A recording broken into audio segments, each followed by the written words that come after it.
Understand that your goals, whatever they are affecting you all day long. Your goals affect your handshake, your attitude, how you feel. Your goals affect how you look, how you dress, how you walk, how you talk, all day, every day. Your personality, conversation, activity, it's all affected by your goals. I asked a man one time, "What are your goals for this month?" And he said, "If I could just scrape up enough money to pay these lousy bills." That was his goal. Hey, I'm not saying it isn't a goal. It is, but it's such a poor goal. It certainly isn't inspiring. You don't jump out of bed on Monday morning and say, "Oh boy, another chance to go out and scrape up the money to pay these lousy bills."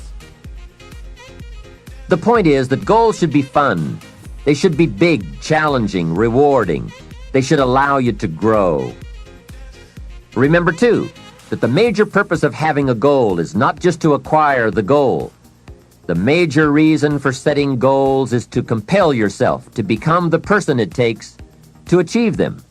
In other words, attaining the goal is of secondary importance. What's far more important is what you become in the pursuit of it. The greatest value in becoming a millionaire, for example, is not the $1 million. The greatest value is the skills, the knowledge, the discipline, and the leadership qualities you acquired in becoming a millionaire. It's the experience you acquired in planning, development, strategy. It's other qualities you acquired, such as courage, commitment, and willpower, to attract $1 million. You could lose everything you attained, but you could not lose the skills, knowledge, and experience you have obtained. Even better than having is being.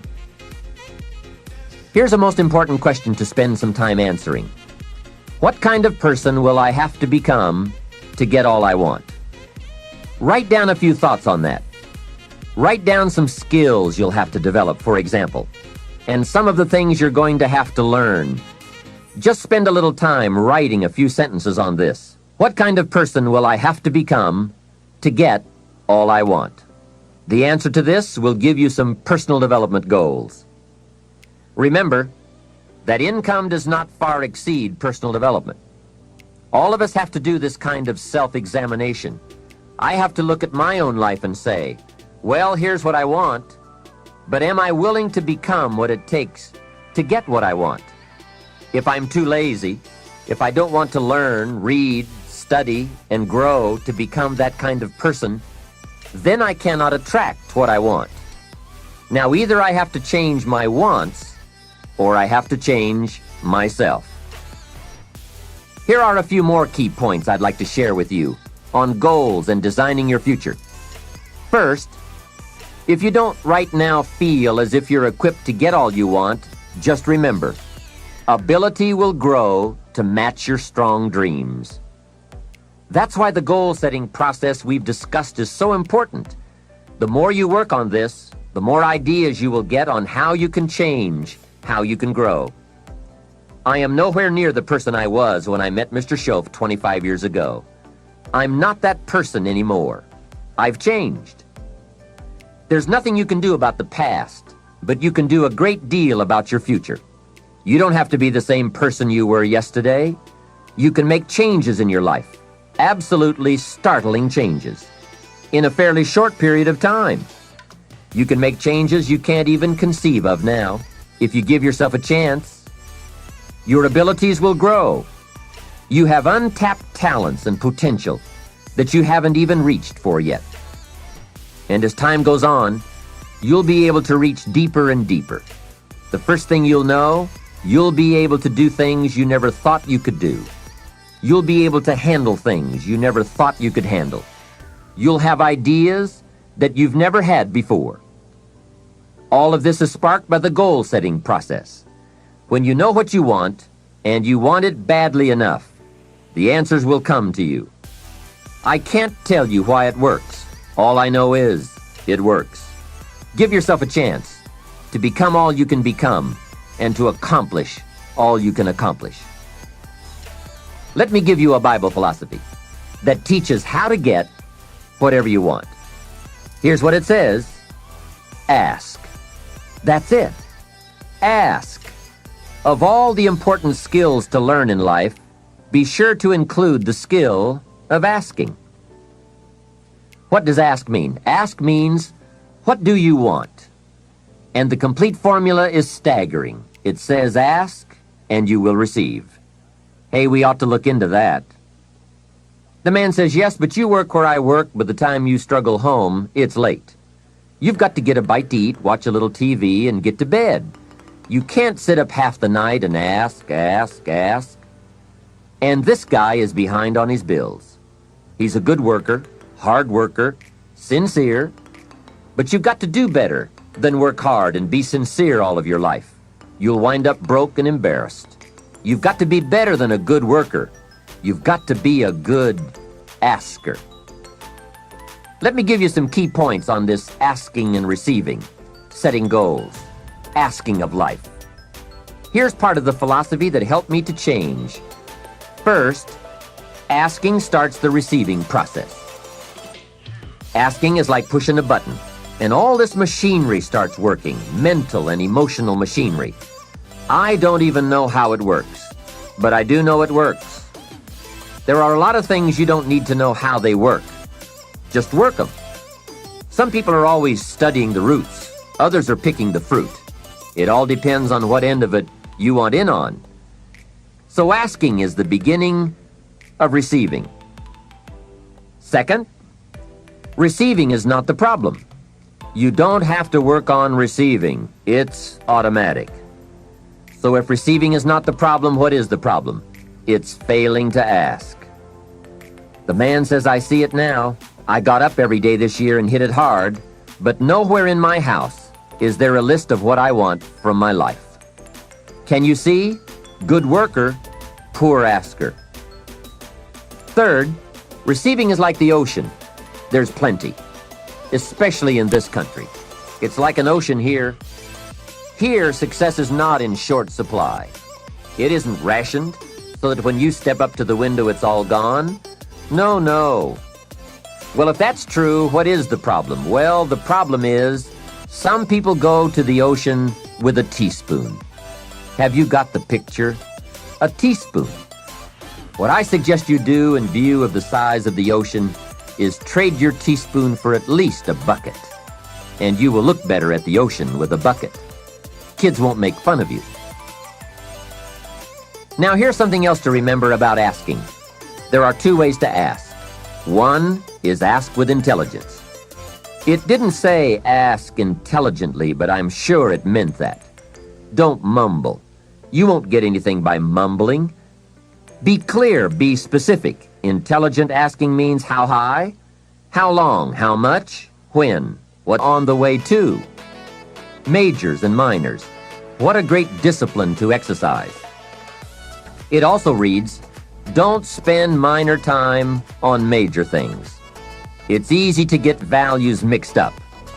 The man spends 3 hours watching television and only 30 minutes playing with his kids. Something is probably out of line there, right? It also reads, don't spend major money on minor things. If you spend more on candy than on audio cassettes like this, or books, that would be foolish, right? Here is a great goal-achieving tip. Don't mistake movement for achievement. It's possible to be busy all day, come home exhausted, and only then realize that very little of your day consisted of productive activities in the pursuit of your goals. Don't get faked out by being busy. The man says, I've been going hard all day. I've really put in the hours and the effort. But here's the major question. Doing what?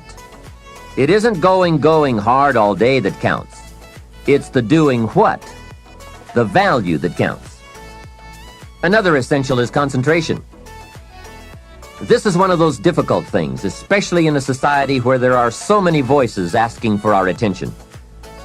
The television voices, the radio voices, your family voices, the friends' voices, social voices, business voices, advertising, commercials.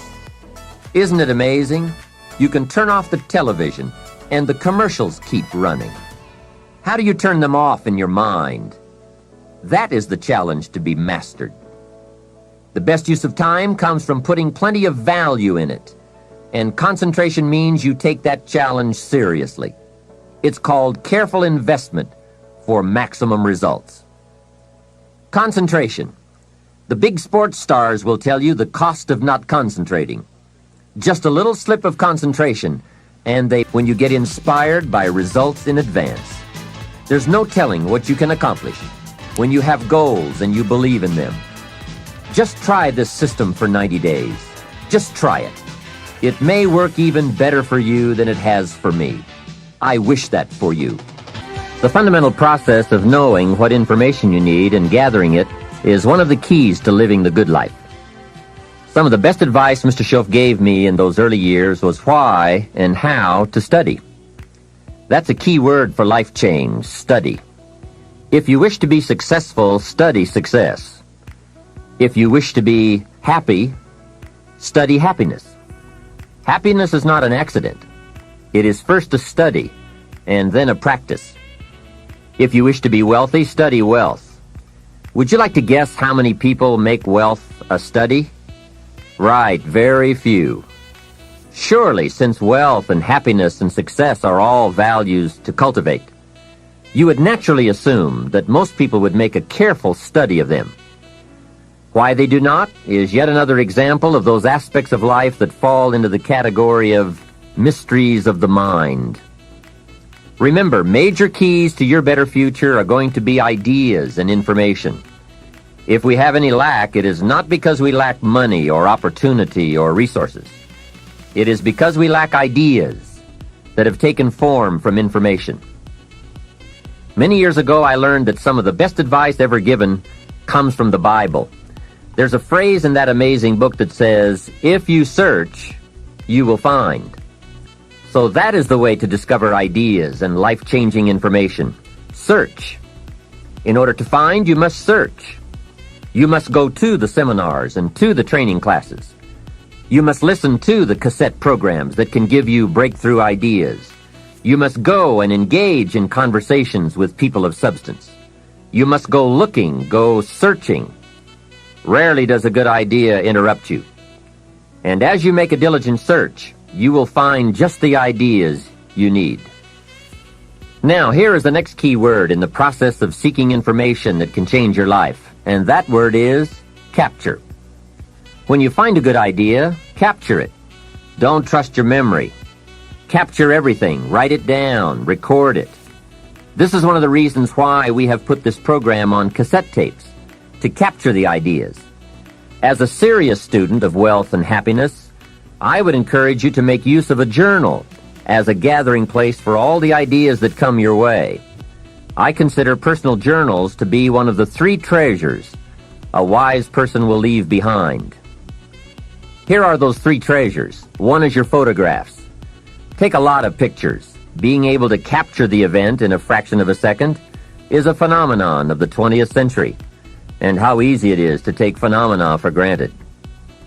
I've gone to Taiwan to lecture 3 times in the last 3 years. On my last trip, there were about 1,000 people in attendance for a weekend seminar.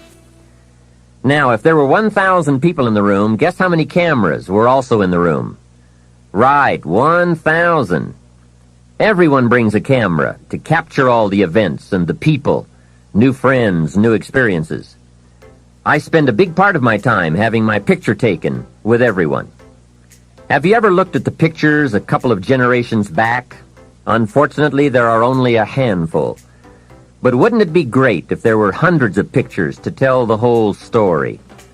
So make sure you leave behind your whole story in your treasure of pictures. The next treasure to leave behind is your library. All the books you have chosen. Books well read, well underlined, with notes and observations and reflections you have written in the margins. The books that have helped shape your philosophy and the values of your life. That is a treasure, your library. And your listening library, too. All these terrific cassettes. They are a treasure. The third treasure to leave behind is perhaps the most important. And that is your journals, containing all the ideas you have captured in your lifetime. Business ideas, social ideas, culture ideas, investment ideas, lifestyle ideas. Can you imagine the value these journals would have? They will certainly be more valuable to leave behind to your children than your couch. So, get serious about your search for information and ideas, and about leaving that information behind for future generations. Here is the next key word for expanding your life for the better. That word is review. Go back over all your life experiences. Learn a skill called reflection, pondering life's events with the intent of learning. That is so important. I call it running the tapes again. The events of your life are some of the best sources of information. Don't merely go through your days, get from your days. Be aware of what's going on around you so that you will drive the grooves in the record of that day deep into your consciousness. Here are some good times to reflect. First, at the end of the day, take a few minutes and go back over your day. Where you went and what you did and what you said, what worked and what didn't. What do you want to do again? What do you want to correct? The colors, the sights, the sounds, the conversations, the experiences. You see, experience can become commodity, currency, coin, an incredible source of value, but only if you take time to reflect on the experience and turn it into something of value. As we mentioned in our first fundamental, it's not what happens that makes the difference in how your life works out, but rather what you do about what happens. And part of doing something about what happens is this process of reflection, studying an event in order to glean valuable information from it. Another time to reflect is at the end of the week. Take a few hours. Take a half a day at the end of the month. Take a weekend at the end of the year. Reason? To make the past more valuable. Sophisticated people have learned how to gather up the past and invest it in the future. When my father was about to celebrate his 76th birthday, I said to him, "Father, can you imagine what it's going to be like to gather up the last 75 years and invest them in your 76th?" That's how life can become productive and exciting. Not just living one more year, but gathering up the years and investing them in the next one.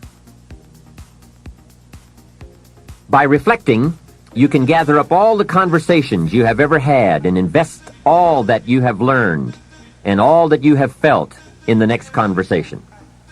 Gather all your experiences and invest all that you have learned and felt in your next experience. And the more value, the more substance, the more information, the more wisdom you can gather from all of your yesterdays, the more exciting your future becomes. Probably all of us already know all that we need to know in order to make our lives turn out the way we want, except for one thing: how to gather what we've learned in order to invest it in what we want to become. So start a new discipline that can lead to wealth and happiness. Find out how things work. Never let it be said you didn't find out. Now let me give you a qualifying phrase. You may not be able to do all you find out, but make sure you find out all you can do. You don't want to wind up at the end of your life and find out that you lived only 1/10 of it, and the other 9/10 went down the drain. Not for lack of opportunity, but for lack of information.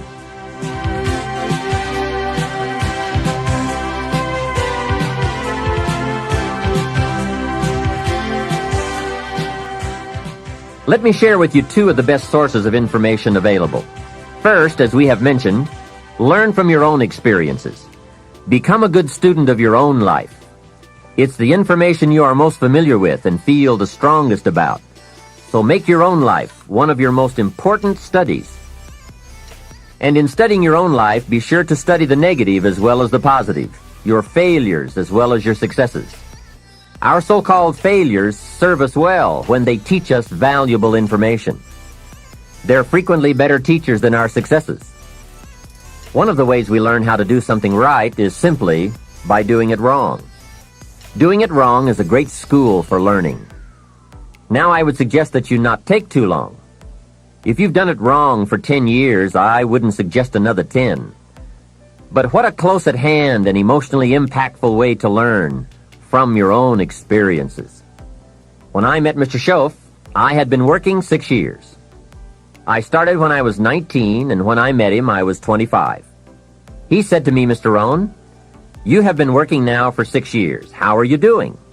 I said, "Not very well." He said, "Then I suggest you not do that anymore."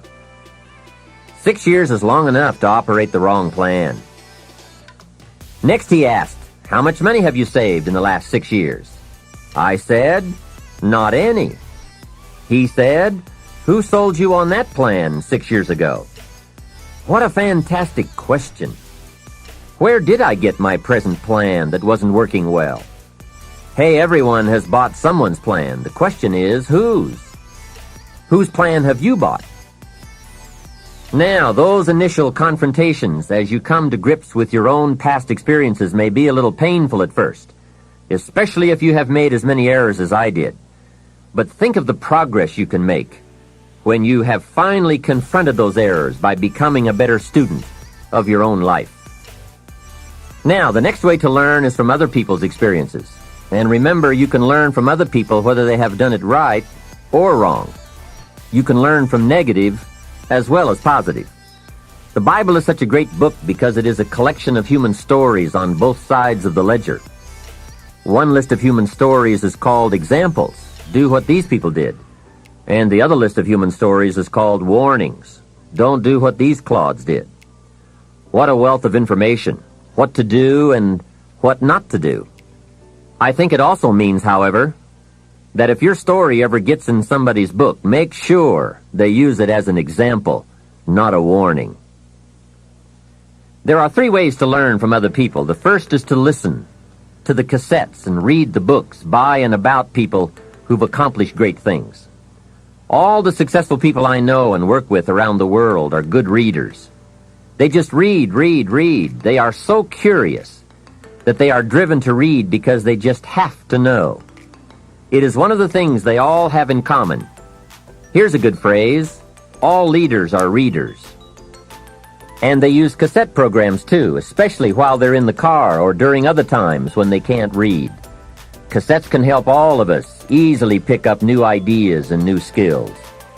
Did you know there are cassettes and books on how to be stronger, more decisive, a better speaker, a more effective leader, have a better effect on other people, become more loving, develop personality, get rich, develop influence, become sophisticated, and people don't use them?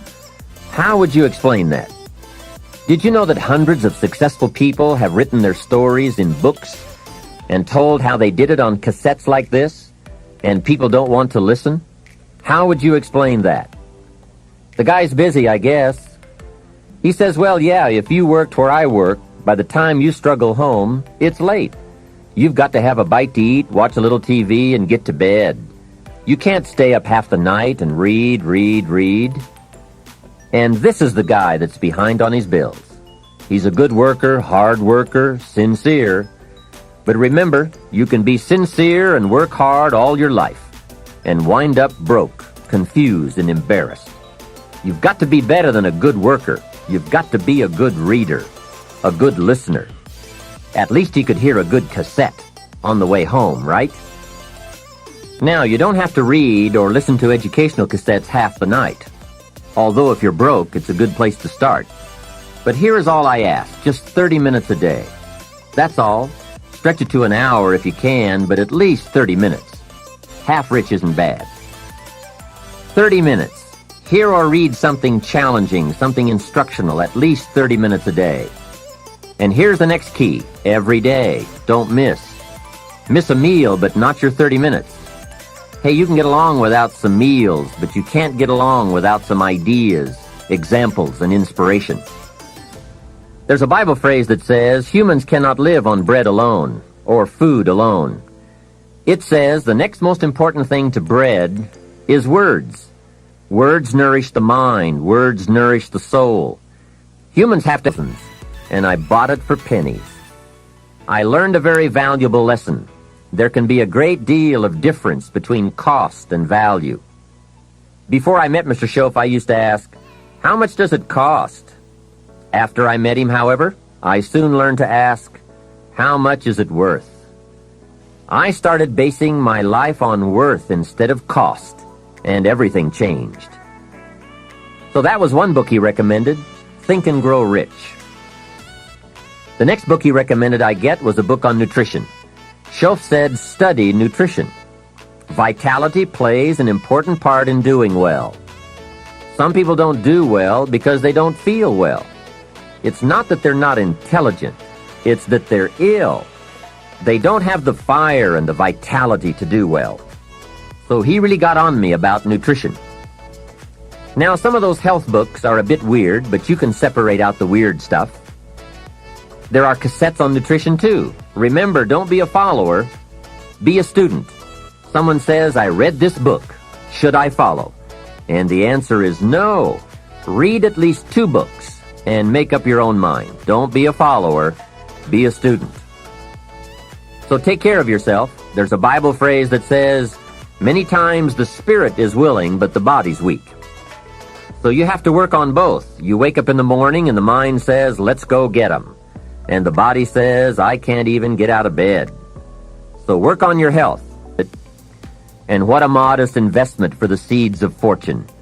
Ideas well written, well spoken, well received, well learned, and well invested can be your driving life force for wealth and happiness. Here's another way to succeed by listening. Choose a really successful person and take him or her out to dinner and listen. Ask questions and listen. If a man is poor, he can really help himself by taking a rich person out to dinner and listening. Spend $50, $60, $80, or $100. Go for the full 9 courses. Start with the hors d'oeuvres. Ask questions. The salad takes 15 minutes. Keep the conversation going. The biggest steak in town takes 45 minutes. Keep it rolling. Ask more questions. Pour on the dessert. Stretch the meal about 2 hours. See, if you get someone successful to eat and talk for 2 hours, he or she may drop ideas in your lap that could change your life. Multiply your income by 2, by 3, by 5. But you're right. Poor people don't usually take rich people out to dinner. That's the problem.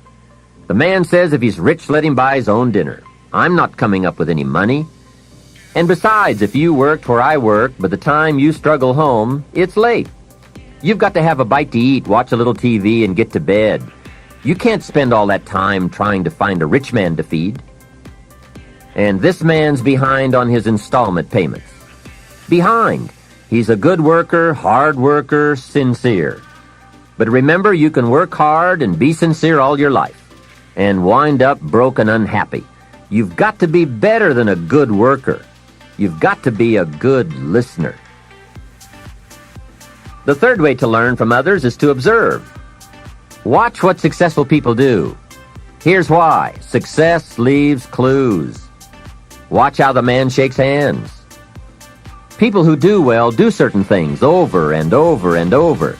And if you're clever, you can pick them up. Don't miss anything that could help you change your life for the better. Be a careful observer.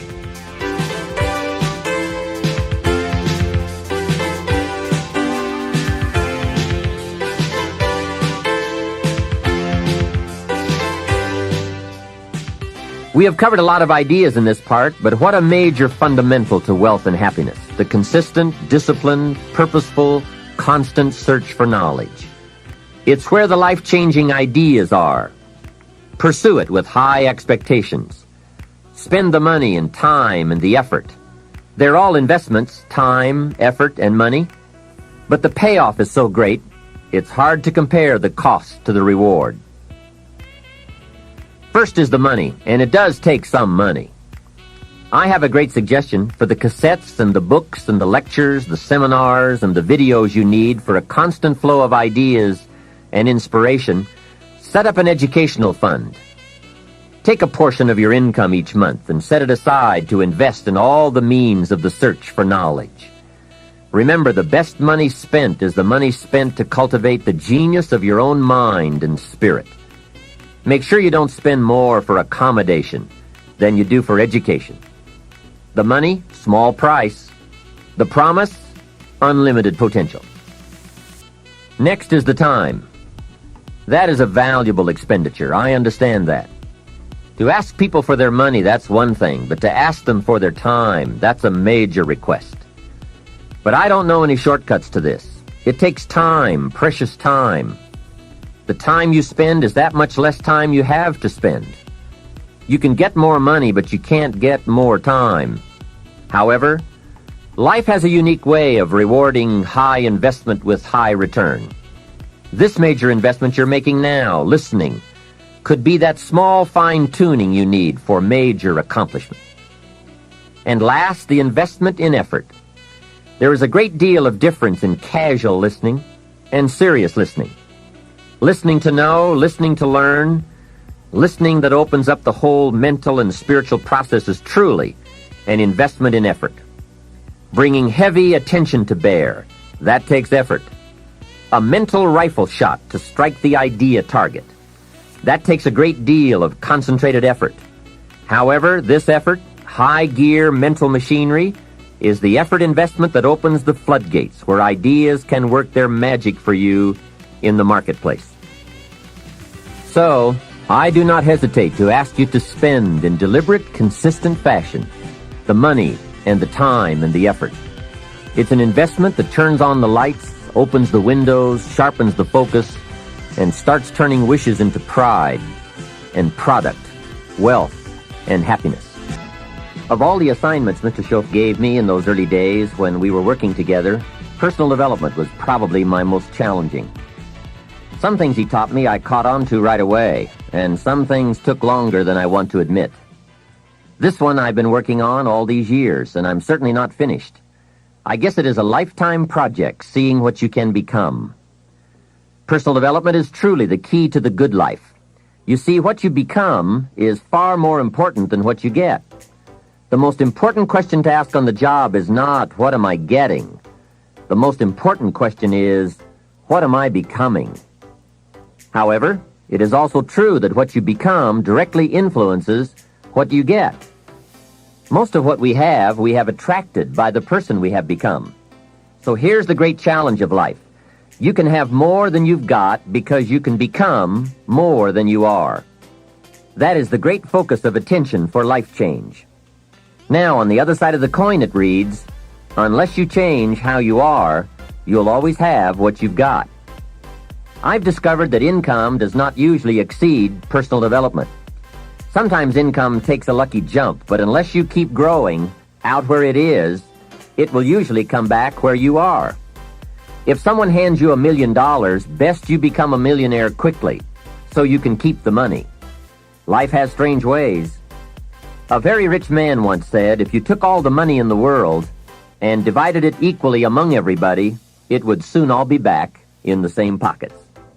I guess it is hard to keep what you haven't attracted by your own personal development. Personal development, how important. Remember, the major key to your better future is you. That's a sentence with a lot of value. I suggest you put it up somewhere for a while where you can see it every day, just to remind you as you put your day together. I call it the silent seminar. The major key to your better future is you. For a share of my life, I didn't understand the importance of that phrase. Among a lot of things I didn't understand back in those early days. Back then, some things used to puzzle me. I used to wonder why two people could work for the same company and one make twice as much money. Why would one person be paid $2,000 a month and the other person $4,000 if it was the same company, same product, same service, same training, same weather, same traffic? Maybe they were the same age and went to the same school. Wouldn't that be a puzzle? Why would one person do twice as well? Speaking economically, I know there are many ways to do well, but in this narrow area called compensation, what is the difference? What is the difference between $2,000 and $4,000 a month? And I don't mean $2,000. I could figure that out. Well, back then I tried to figure it out best I could. I thought time makes some of the difference. Some people do better because they have more time. I used to say, Harold ought to do well. He's got a lot of time. If I had all of Harold's time, I could do well. Now, that's got to be dumb, right? You can't get someone else's time. A man once said to me, if I had some extra time, I could make some extra money. I said, then you have to forget it. There isn't any more time. Where would you find any? Hey, when the clock strikes 12 midnight, that's about it. It's over. There isn't any more time. If you insist on finding more than 24 hours a day, they will come and take you away. So if we can't get more time, what could we get that would make the difference in economic results? And the answer is value. Value makes the difference. You can't get more time, but you can become more valuable.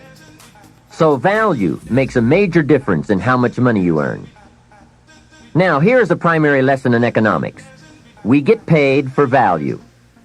Bringing value to the marketplace is how we get paid. Whether you work on a job or whether you bring goods and services, we get paid for the value. Now, I know it takes time to bring value to the marketplace, but you don't get paid for the time. You get paid for the value. Mistakenly, the man says, I'm getting $20 an hour. And the correction is, no, not for the hour. If that was true, you could just stay home and have them send you your money. No, you don't get paid for an hour. You get paid for the value you put in an hour. An hour is simply a convenient way to measure the value.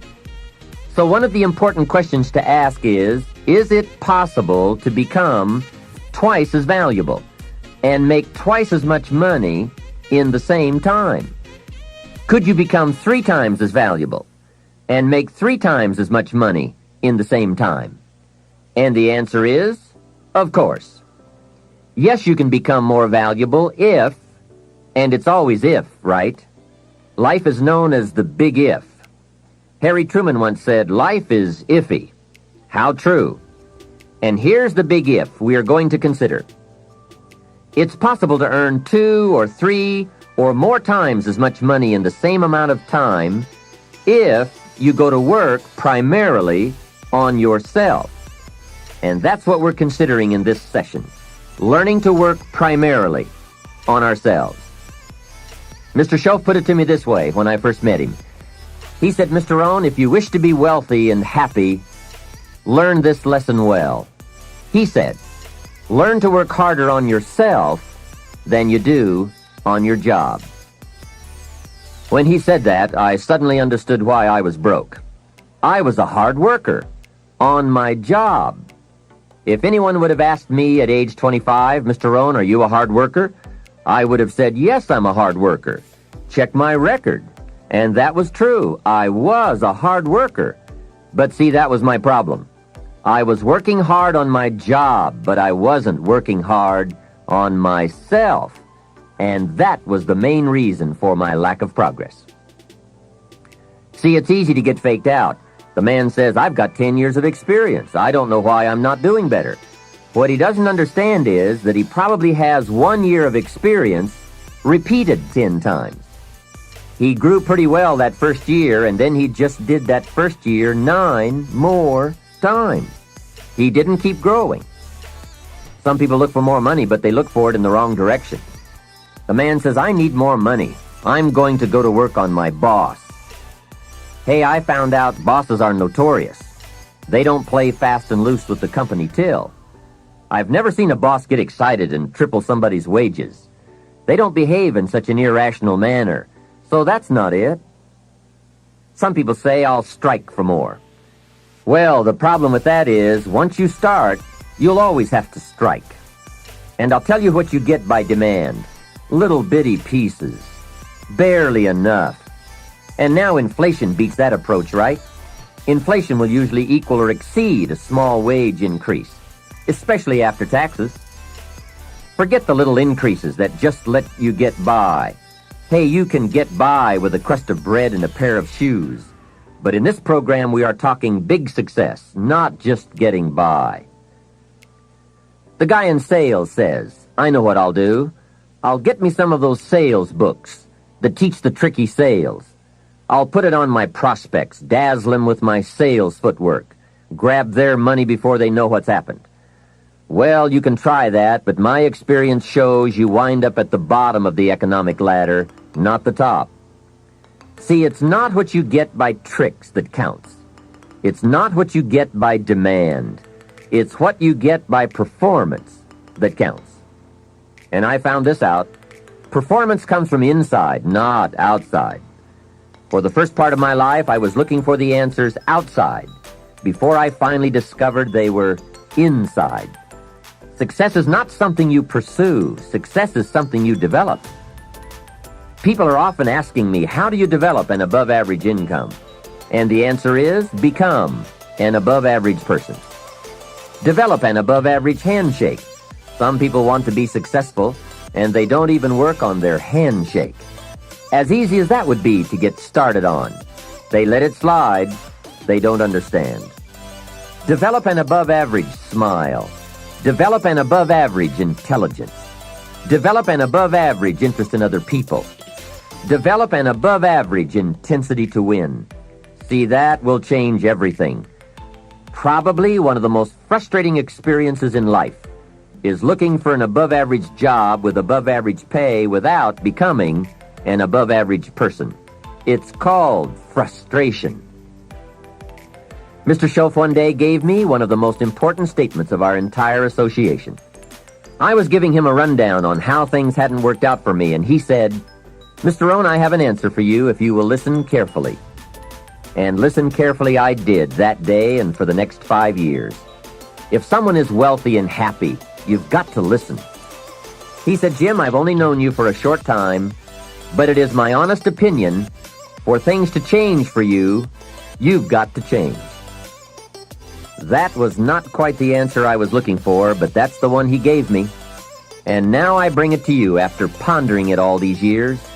For things to change for you, you've got to change, no matter what successes you've already achieved. Otherwise, it isn't going to change for you.